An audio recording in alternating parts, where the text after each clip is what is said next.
დაყოვნებასა, მას სიძისასა. დაყოვნება. რატომ არის აქცენტი გაკეთებული, რომ სიძე იგვიანებს? დაყოვნება ხდება. ანუ რატო ხდება? ესე იგი ეს არის ჩვენი რეალობა ესეთია. ჩვენ თუ გვაქვს ჭეშმარიტი სულიერი ცხოვრება, ჩვენ უნდა გქონდეს მუდმივი მოლოდინი ღმერთთან შეხვედრისა.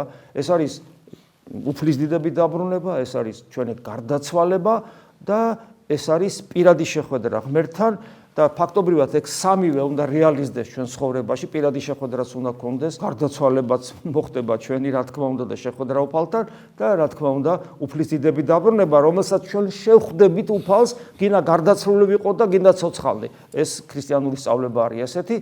და აი მოლოდინის მდგომარეობაში, რომელიც არის სისავსე ჩვენი ყოფიერების, რა თქმა უნდა, იმიტომ რომ ხვდებით მას, ვინც არის ყოველგვარი სიკეთის სრული სისავსე, ანუ ღმერთს ხვდებით, ეს მოლოდინი აღავსებს ჩვენს ცხოვრებას. ამ მოლოდინდა არის სავსე ქრისტიანობა, იმიტომ რომ ჩვენ ვიცით ბიბლია როგორ მთავრდება, მალე მოდი უფალო, აი ამ მოლოდინით ცხოვრობს ადამიანი.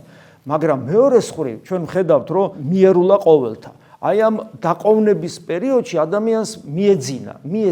რას ნიშნავს მიეძინა? ყურადღება მოუდუნდა, ღვიძარებამ დაიკლო, სიფხიზლე აღარ აქვს და მიძინებული ადამიანისათვის შესაძლებელია, რომ უფლის დიდებით დაბრუნება, ან უფალთან შეხვედრის შესაძლებლობა ჩვენ შიგნით გულში, ან ჩვენი გარდაცვალება იყოს მოულოდნელი. როგორც აი მძინარეშო თავს დაადგები. რაც თავისთავად არ არის კარგი და არ არის სახარბიელო, ამიტომ მარადის მღვიძარენი უნდა ვიყოთ.